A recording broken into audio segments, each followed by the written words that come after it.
A fight for life. The abortion debate rages on Capitol Hill, and it looks like Monday may be the day we get some news. Supreme Court justices met privately Thursday for the first time since the unprecedented draft opinion leak on overturning Roe v. Wade. And there is now word that one or more decisions from their 37 unresolved cases will be issued on Monday. This comes as pro-abortion activists protest at the homes of these conservative justices, hoping to sway their decisions.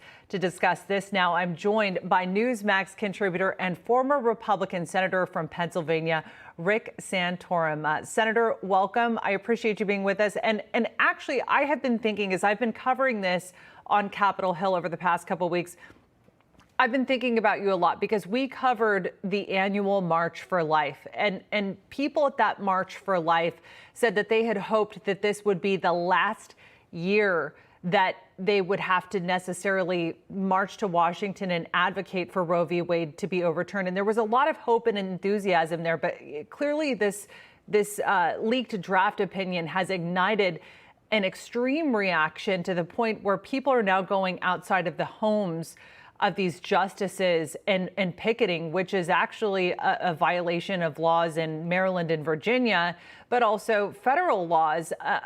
Talk to me a little bit about the state of the nation's politics right now, where we're seeing this type of campaigning for these justices in attempts to obstruct their work and influence their decision here. Well, that was clearly the intent of the people who released that document. It was released to release the Kraken, if you will, to get the left to pressure the judiciary, because that's the way the left sees everything. They see everything as a political issue. They see everything as an issue of power and exerting power. Okay, understandable when it comes to political issues, when it comes to the Congress or the president. You know, they're public officials. They stand for election. They represent the people. That's not what judges are. Judges are apart from politics. Judges are not to be lobbied. Judges are not to be protested. Judges are there to be finders of fact at the court level, and then determiners of what the law says, and applying the Constitution to the case at hand. They aren't there to pick sides. They aren't there to push a policy. And yet the left sees that that's exactly what so when you hear the left talk about, judicial nominations, they see this as just another political office instead of what it should be, which is an office that stands by the rule of law, that stands by the Constitution, and is blind. It doesn't look at what side, is favorable to the public or not. They look at who's right according to the law and the facts. And this is really it's a teachable moment for America to see the kind of America the left wants to give us. They want to give us a banana republic, one where the favored party, the favored litigant is the one that wins the case, not the one that's in the right, but the one that has the power.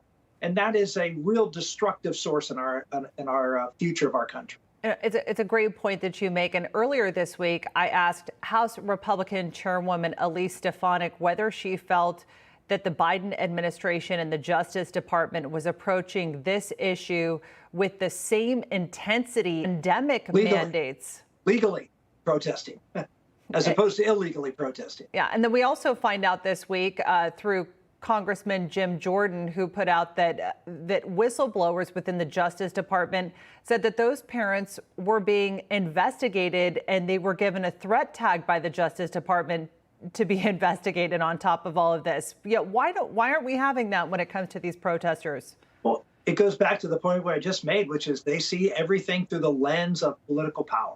They will use an office, the Attorney General's office, which is supposed to be, the defender of the laws of the country, as a political branch of the Democratic National Committee to go after opponents of the administration.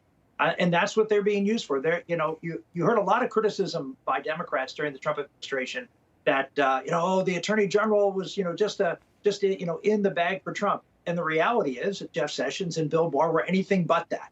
They stood by the rule of law. They stood as a defender of the laws of our country. They stood up to the president when they thought he was wrong, and they didn't play politics. It's exact opposite of what you see out of this administration, and frankly, what you saw out of Eric Holder and the Obama administration. It is simply another political arm. That's the way they view all of government.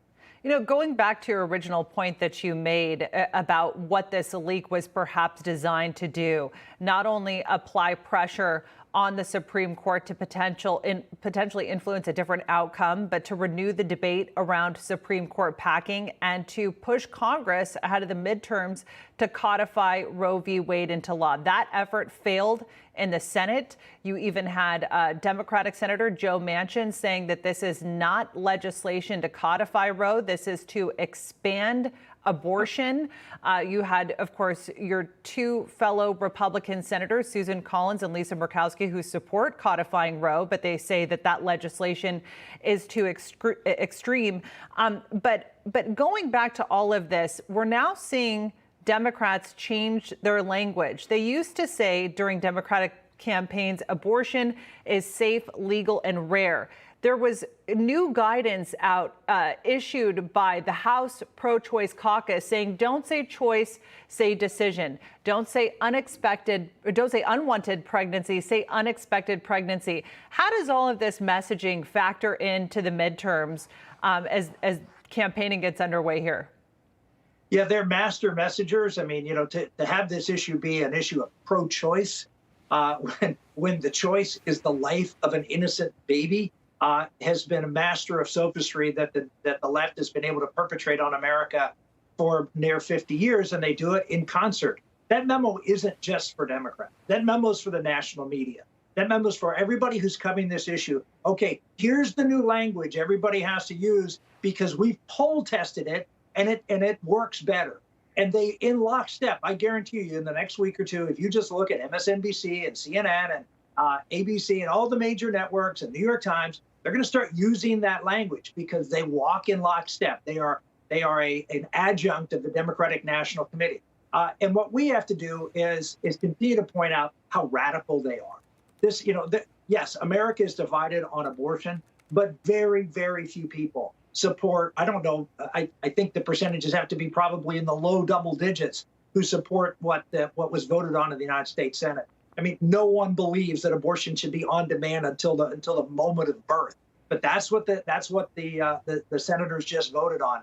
And again, there is going to be a debate in this country that we have not had because the Supreme Court's ended the debate 50 years ago.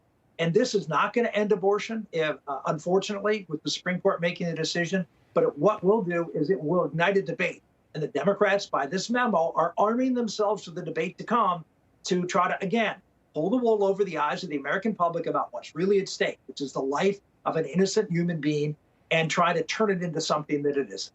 Well, House Democrats held a press conference on the Capitol steps on Friday, and they all appeared to be singing from the same song sheet when it came to that terminology. And we'll have a lot more to talk about, Rick, of course, if they make a decision on this Monday. Rick Santorum, thank you.